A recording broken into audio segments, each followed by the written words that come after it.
Welcome back. Hi Amrita sir, basic knowledge प्रीसेम from बोलो। प्यारे दोस्त, आप सबका आपके अपने YouTube चैनल में स्वागत है। तो आप सबसे मैं इतना ही चाहता हूँ प्यारे दोस्त, इस लाइव को ज़्यादा से ज़्यादा शेयर के। Welcome all guys, welcome all my dear students, welcome. Today हम जो टॉपिक पढ़ेंगे आज, सबसे अच्छा टॉपिक है रीजनिंग का। अच्छा टॉपिक है, इसमें जो कितने भी स्टूडेंट है, कितने भी एज के हो, ठीक है, आज स्टूडेंट इसमें पार्टिसिपेट हो सकते हैं, ठीक है। तो देखिए हम जो टॉपिक हमारा जो आज टॉपिक रहेगा पासा, क्या है पासा, डाइस, यानी पासा से पढ़ने स्टार्ट करने से पहले मैं आपको एक दो क्वेश्चन पूछता हूँ। तो एक होता है पासा, क्या दोस्त आपने कभी सांप सीढ़ी और लूडा खेला होगा, ठीक है, उसमें जो हम गिट्टू उछालते हैं, ठीक है, वो क्या होता है, पासा होता है, ठीक है। अब इसके बाद में पासा और एक होता है घन। पासा में क्या अंतर होता है और घन में क्या अंतर होता है, ठीक है, यानी डाइस यानी पासा और घन, इन दोनों में क्या अंतर होता है, ठीक है। तो ये पासा क्या होता है और घन क्या होता है, अच्छी तरीके से समझना। अब देखिए घन, अब सब जानते हैं घन क्या होता है। जो घन होता है ना, ये सदैव किससे बनता है, वर्गों से बनता है, ठीक है। तो जो क्यूब होता है वो किससे बनता है, वर्गों से बनता है, इस तरीके से बनता है वर्गों से, ठीक है। तो घन हमेशा वर्गों से मिलकर बना होता है, परंतु जो पासा होता है ना, ये वर्गों से भी बन सकता है, ये वर्गों से भी मिलकर बन सकता है, और किससे बन सकता है,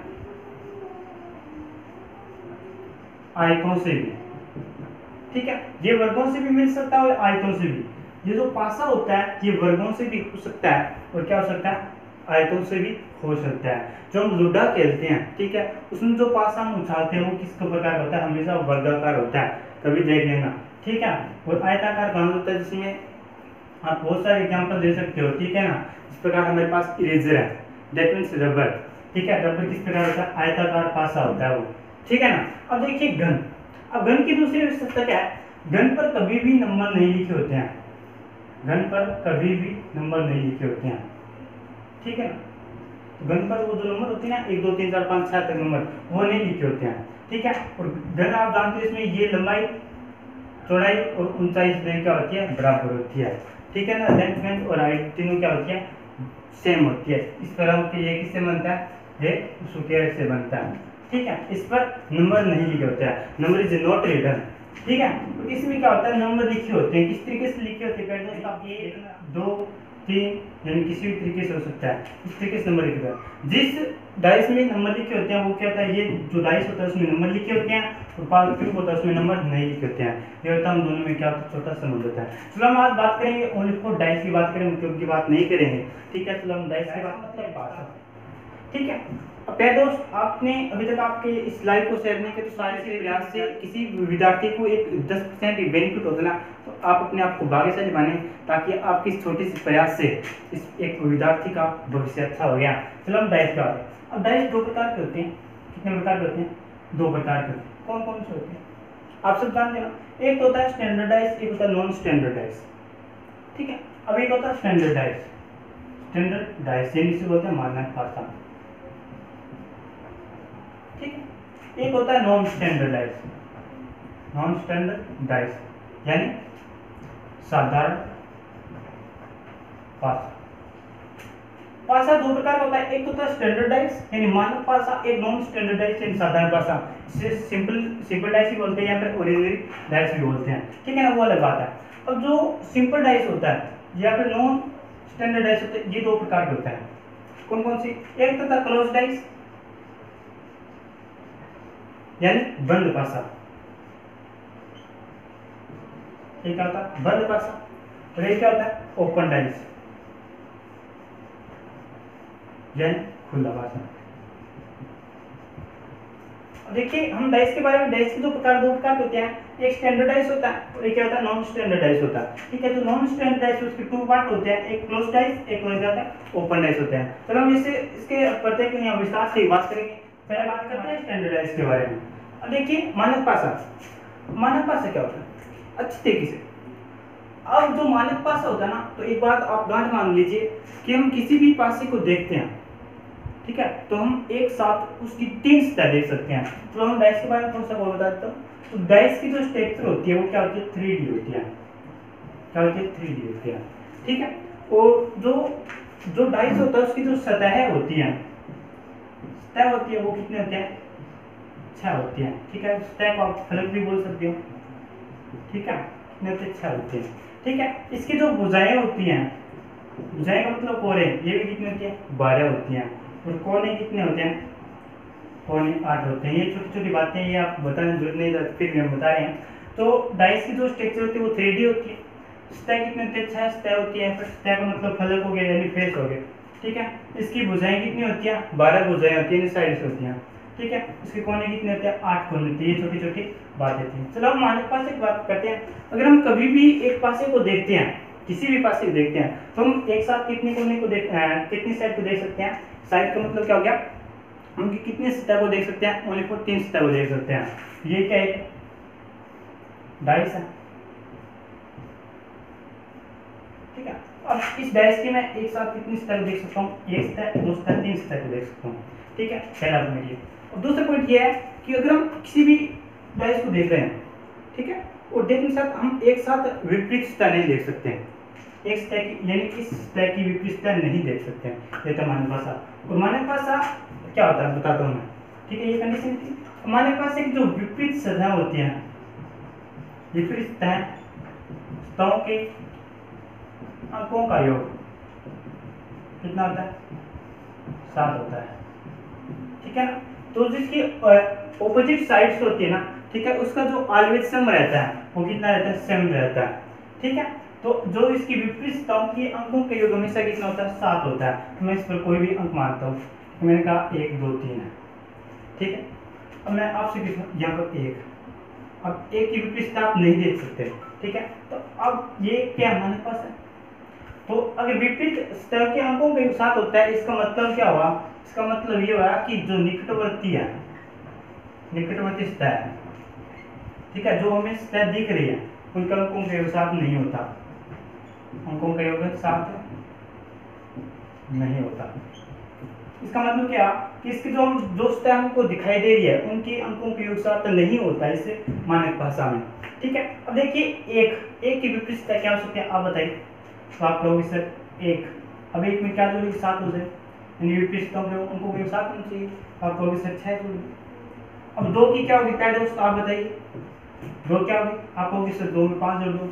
ठीक है, अब 3 की क्या होगी बताइए कॉमेंट में, जल्दी जल्दी बताइए, सभी का देख रहा हूँ। ओके ओके, हाँ सही का सही है। कितने बता रहे हैं, 4 बता रहे हैं। ठीक है ना, इसकी कितनी होगी, 4 होती है। ठीक है, इस तरीके से क्या हो गया, स्टैंडर्ड डाइस हो गया। ठीक है, इसके बाद में हम बात करते हैं नॉन स्टैंडर्ड डाइस की। ठीक है, किसकी बात करते हैं, नॉन स्टैंडर्ड डाइस की। तो प्यारे दोस्त, आप हमेशा आप लूडो खेलते ना, लूडो में हमेशा जो पासा होता है वो हमेशा मानक पासा होता है। कभी भी चक्के देख उठाकर देख लेना, कभी भी आप कहीं पर जाओ, अगर आप लूडो खेल रहे हो, ठीक है, तो उसका जो पासा होता है उसको उठाना और कभी भी उसके अंकों को देखना, हमेशा आपके अंकों का कितना दिखाई देगा, हमेशा 7 दिखाई देगा। ठीक है ना, आप कभी भी लूडो खेलो देख लेना। अब हम बात करेंगे नॉन स्टैंडर्डाइज की, यानी नॉन स्टैंडर्डाइज।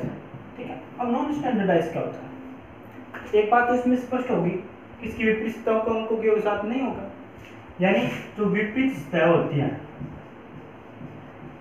ठीक है, विपरीत के अंकों का योग 7 नहीं होगा। अगर विपरीत सतहों के अंकों के योग 7 नहीं होगा तो क्या होगा, इसका होगा कि जो निकटवर्ती सतह है ना, जो सतह हम देख रहे थे, ठीक है, उनका अंकों का योग क्या होगा, 7 होगा। यानी इसमें निकटवर्ती सतह अंकों का योग 7 हो सकता है, परंतु विपरीत सतहों का अंकों का योग 7 नहीं होगा। मैंने कहा कि जो नॉन स्टैंडर्डाइज होता है ना, उसमें अंकों का योग 7 नहीं होता है। ठीक है, विपरीत सतहों के अंकों के योग 7 नहीं होता, परंतु उसके जो विपरीत सतहों के अंकों के योग 7 होता है वो क्या होता है, स्टैंडर्ड होता है। जिसका नहीं होता वो क्या होता है, नॉन स्टैंडर्ड होता है। ठीक है, अब मैं आपके पास में थोड़ी सी एग्जांपल दे रहा हूँ, ठीक है, आप अच्छी तरीके से समझना। चलो मैं पहले स्टैंडर्ड का दे देता हूँ, जैसा बन रहा है वैसा अच्छा है।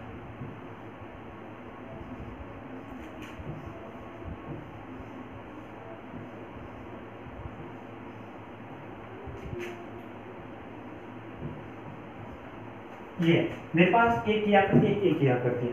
ठीक है, अब इसमें मैं कहूँगा कि इसने कहा कि जो सामने सतह दिख रही है अंकों के 7 हो रखे हैं। 1 + 3 क्या कितने हैं, 7 नहीं है। मैंने 1 + 2 किया, कितना है, 7 नहीं है। मैंने 3 प्लस 2 किया कितना है 7 नहीं है।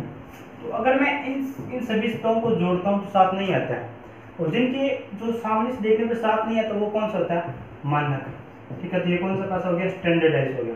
ठीक है, इस स्टैंडर्डाइज में आप बताइए 3 का विपरीत क्या होगा। ठीक है, आप पर छोड़ता मैं कितना होगा आप सब जान गया। ठीक है, इसमें मैं 2 के साथ 5 जोड़ कितना होगा 7 हो रहेगा 7 हो गया।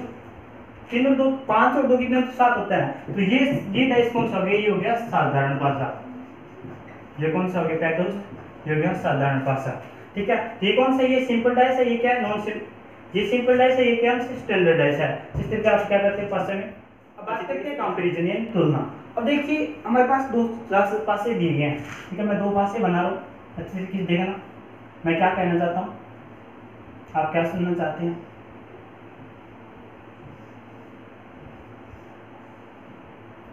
पासे अच्छे नहीं होंगे ना, क्या करें।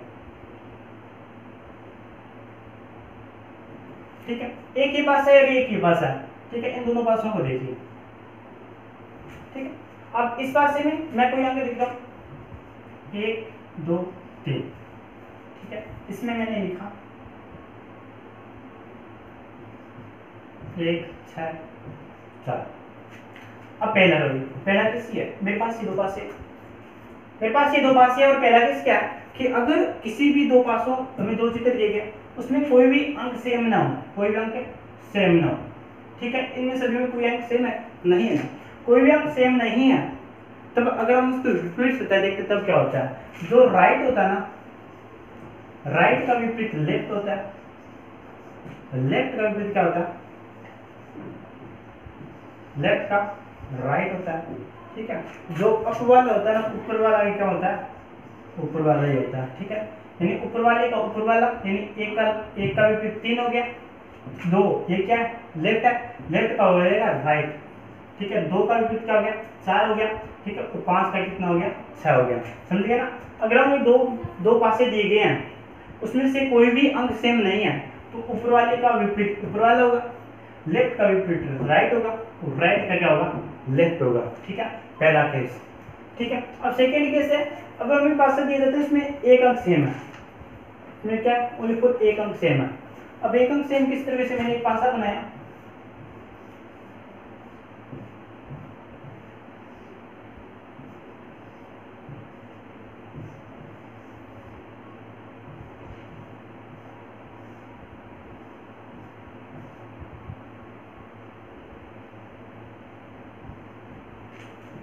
और देखिए इसमें एक पास दो नंबर किस है, इसमें एक अंक सेम है, इसमें एक सेम है, इसमें एक सेम है।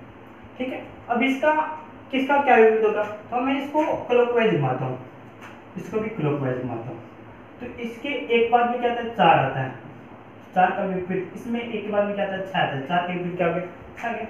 इसके बाद दो नंबर पे क्या आता है 3 आता है, और इसके एक नंबर दोनों के बाद में 5 आता है।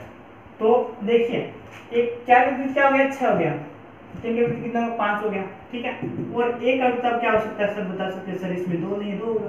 ठीक है, इस तरह के ये क्या दो नंबर केस है, 2 नंबर केस क्या है, अगर दो पासों में एक अंक सेम है, एक अंक क्या सेम है, उस कंडीशन में हम इसलिए क्या करते हैं क्लॉकवाइज घुमाते हैं, क्लॉकवाइज मतलब घड़ी की दिशा में घुमाते हैं, उसको जस्ट जो निकटवर्ती आ रहे हैं कंटिन्यू। ठीक है, वही क्या होता है उसके विपरीत पास होते हैं। और जैसे थर्ड पार्ट है, अब थर्ड में क्या होता है कुछ भी नहीं होता है, हमें कुछ भी नहीं करना है, अगर उसके क्या 2 अंक सेम कर दे, उसके क्या कर दे 2 अंक सेम कर दे। ठीक है, अब 2 अंक सेम करने के बाद में इसमें 4 इसमें भी है 4 इसमें भी। ठीक है, अब इसमें आपको क्या दिख रहा है, तो आपको अभी सर हमें 3 दिखाई दे रहा है, क्या दिखाई दे रहा है इसमें 3 दिखाई दे रहा है अलग, इसमें अलग क्या दिखाई दे रहा है 6 दिखाई दे रहा है। ठीक है, 3 का विपरीत क्या हो जाएगा 6 हो जाएगा। ठीक है, अगर 2 अंक सेम है, 3 में कंडीशन है, अगर दो पासे दिए इसमें 2 अंक सेम है। ठीक है, और इसके अलग अलग जो अंक मिलते हैं दोनों में, ठीक है, वो आपस में क्या होते हैं विपरीत होते हैं। अगर आप अब एक अंक विपरीत करोगे ना, एक अंक कुछ भी हो सकता है। ठीक है, इसमें क्या नहीं आया आपको, इसमें 2 नहीं आया तो 5 नहीं आया, तो एक का 5 भी हो सकता है, एक का 2 भी हो सकता है। ठीक है, 4 का 2 भी हो सकता है, 4 का 5 भी हो सकता है, ये हम डिसाइड नहीं कर सकते। तो प्यारे विद्यार्थियों, हम आपके साथ फिर मिलते हैं एक ऐसी क्रांतिकारी वीडियो के साथ, आप हमारे साथ बने रहिए, हम फिर मिलते हैं ऐसी क्रांतिकारी वीडियो के साथ। आप सभी का